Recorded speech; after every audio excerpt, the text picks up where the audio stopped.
C'est le dernier. C'est le dernier, ouais. Bon courage. C'est un gros pain rond de campagne, réalisé à l'époque avec de la farine de blé des moulins de Monaco, Roquebrune ou Menton.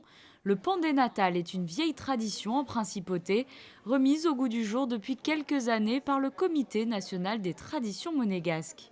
À l'époque, les femmes faisaient le pain dans le mois.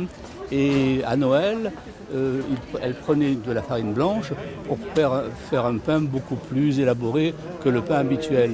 Et ce pain de Natal, que l'on présentait donc à Noël sur les tables, était garni de noix que l'on mettait en forme de croix, et on déposait une branche d'olivier sur le pain de Natal, parce que le soir, quand le pain de Natal était déposé sur les tables, le plus vieux de la famille ou le plus jeune bénissait ce pain. Une tradition bien accueillie par le public. Pour cette première matinée, 150 pains de Noël ont déjà été distribués rien que dans la galerie du centre commercial de Fontvieille.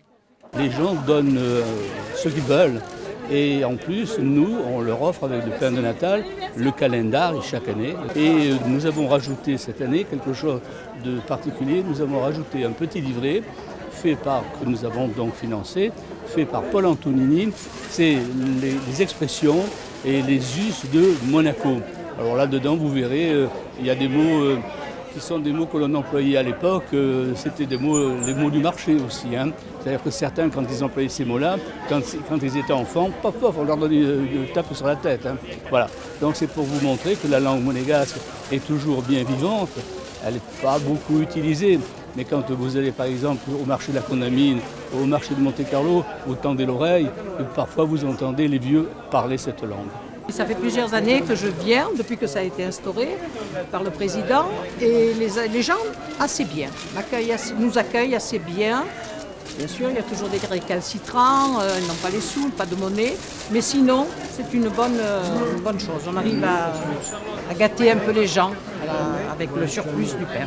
C'est une tradition locale, donc chaque année, on se doit de manger cela. Voilà. Il est apprécié toujours. Avec des amis, et généralement on le fait à Noël ou un peu après Noël, mais on le garde et on le mange avec plaisir. C'était vraiment avec un grand plaisir que j'ai voulu suivre M. San Giorgio, et donc j'ai mis à sa disposition tous les jours mes boulangers qui fabriquent tous les matins les pains du Natal et qu'on met à disposition et que nous proposons tous les jours à nos clients qui sont là. Donc on a un stand ici avec toute l'équipe de M. San Giorgio et nous faisons en sorte en tout cas que cette tradition perdure. Et c'est vraiment avec un grand plaisir que depuis 5 ans, nous perdurons dans cette tradition et je trouve ça vraiment génial. Les pains de Natal sont donc proposés par différents boulangers de la Principauté jusqu'au 24 décembre. L'intégralité des sommes récoltées lors de la vente de ces pains est ensuite reversée à des associations caritatives de Monaco afin de faire rimer tradition et bonne action à l'occasion des fêtes de fin d'année.